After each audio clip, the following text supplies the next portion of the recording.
At least 12 people have been killed in an avalanche. With over 120 million tourists visiting the European Alps each year, avalanche-related deaths are on the increase. Also ich kann mich noch sehr gut an unseren letzten gemeinsamen Tag erinnern. Tearing families apart, the famous White Death will take anyone, from the most experienced. Hat immer müssen sich in der Natur bewegen, vom Sportklettern, Eisklettern, Mountainbiken, Skitouren. To the most innocent. 19 school children and their teachers. What challenges do the mountain rescue teams face every year? Das heißt, die Leute haben keine Sensibilität mehr für die Natur. Is it ignorance? It's just me and my board and the powder. Also, das ist für sie nur eine große Spielwiese. Or just bad luck? Die Lawine hat der berühmte weiße Tod dein Mann jetzt genommen.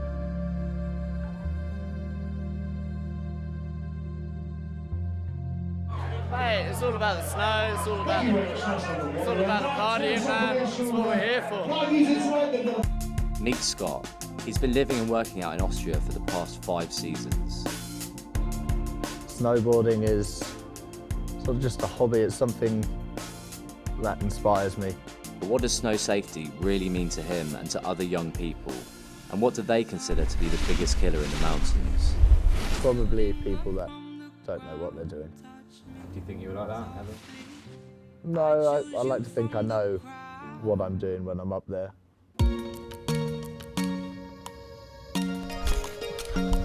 Mate, that was the fucking worst takeoff I've ever had in my life, you asshole. What do the mountain rescue teams in Austria make of the tourist behaviour? Dass die Leute sich nicht mehr so verhalten, wie wir das als Alpinisten uns vorstellen. Misbehaving on the mountain will often cost you your life. Averagely, 7 people a week die in avalanches across Europe alone. Why is this happening? And how much do people worry about being caught out by the famous White Death? I'm not really thinking about that much.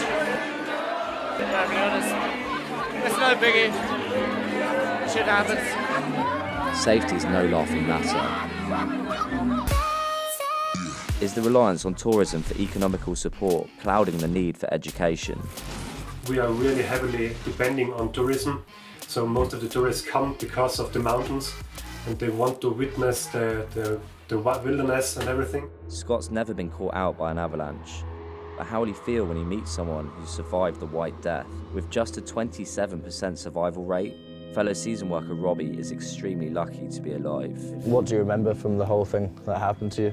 Thought I was going to die at first, and also in the air a couple of times as well, getting shoot up from rocks and rollers. And yeah, it was just a horrible experience, I would say. So I held my breath for a few seconds until it stopped. Yeah. And eventually the oxygen ran out. The odds of surviving an avalanche are extremely slim. Completely buried victims begin a desperate race against time. After just 2 minutes, most victims are unconscious. Lips blue. Yeah. We just kind of tried to support his head because as soon as we pulled all the snow away from him, his head dropped like that. You've been watching this film for 5 minutes. By this point, brain damage could have set in. 10 minutes, you could be frozen dead. This brutal timescale makes it nearly impossible for the mountain rescue teams to succeed. How do they cope?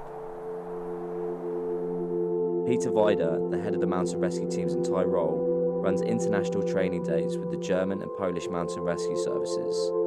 But do the tourist authorities do enough to support them? Na, also denke ich überhaupt nicht, weil natürlich da spießen sich 2 Interessen. Der Tourismus möchte natürlich möglichst viele Touristen anlocken mit schönen Bildern, mit coolen Sprüngen von Skifahrern. They have seen movies and think, wow, that looks insane, I will do the same, and go up on the mountain without thinking about the consequences. The problem is that there is not enough support for the mountain rescue organizations from the part of the tourist industry.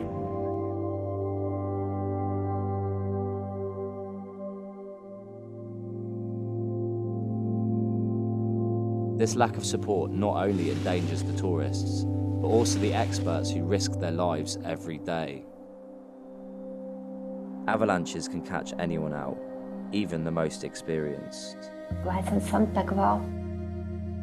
Und ich habe an dem Abend gedacht, an dem Tag gedacht, es ist so schön mit den Menschen alt zu werden und habe mich darauf gefreut. Und dann ist am Montag gekommen, der 23.12. Christian Zangurla was a mountaineering expert. He had over 20 years experience. Wo zuerst ganz viele schwierige Sachen gemacht hat, extrem schwierige Sachen. Er hat immer sogar einen Husky-Trieb, hat immer raus müssen. From extreme mountain climbing to long ski tours, Christian understood the mountain better than anyone. Ich kann mich erinnern, er hat einmal zu mir gesagt, unter der Lawine, das musst du dir vorstellen, da ist egal wie viel Schnee kommt, das genügen schon 20 Zentimeter und du bist machtlos. Ich hätte mir nicht gedacht, dass ihm das passiert. He was found buried alive under just 20 centimeters of snow. Doris received this tragic news in 2002, on Christmas Eve. Ich war im Geschäft und am Nachmittag fährt ein Polizeiauto vor und es waren dann eben 2 Polizisten. Wie sie über die Straße gekommen sind, da war mir bewusst, es ist doch was Schlimmes passiert. Und das war dann so das, was man sonst nur im Film sieht und was man sich einfach nie vorstellen kann, dass jemand zu dir sagt, es ist jetzt traurige Gewissheit, ihr Mann ist tot. Wird das so richtig schlimm bewusst, wie man das richtig sagt, es ist ein Albtraum, man kann es nicht anders beschreiben, es ist in dem Moment wirklich ein Albtraum. Ja. Und es ist jeder Tag schlimm, aber ich denke, an Weihnachten ist es vielleicht noch mal intensiver traurig. Husband and father to 3, Christian was taken from his family by the famous White Death. Unser Leben ist wunderschön, weil nach wie vor, weil wir irrsinnig schöne Erinnerungen an diesen Menschen haben und er uns so viel mitgegeben hat und so viel dalassen hat und weil die Kinder in ihm weiterleben für mich. Also das ist für mich so schön, dass eben der Teil für ihn da geblieben ist.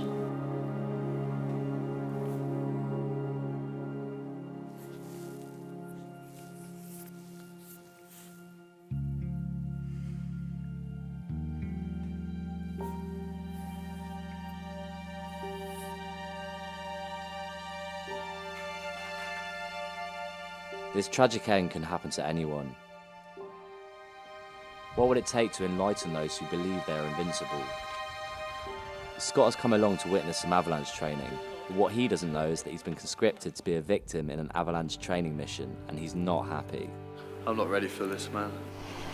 This is the first time a civilian will be used in a real training drill.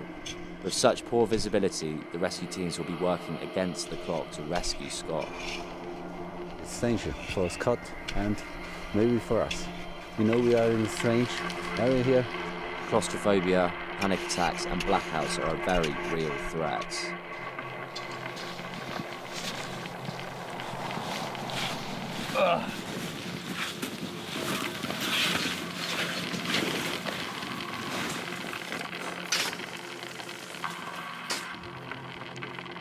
Hundeführer Landex 90 zur Leitstelle.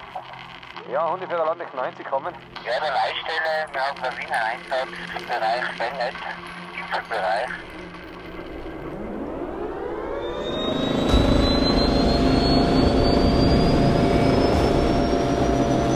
Rescue services are searching for Scott across a 22-kilometre square area with poor visibility. The odds may seem stacked against them, but with anything up to 14 call-outs every week, the team is extremely experienced under all conditions. After just 2 minutes, we can all hear Scott starting to feel the pressure. This is not nice.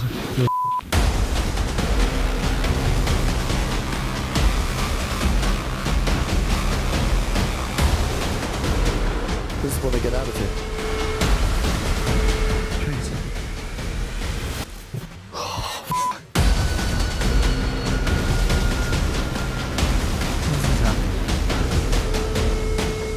Come on!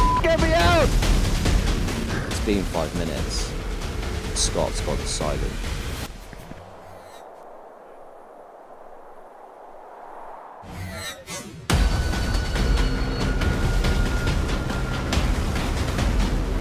Hello!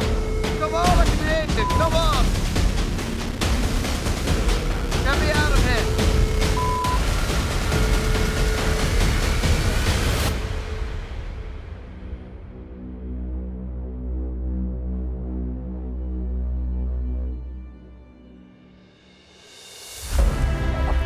Come from outside. Good. Get me out of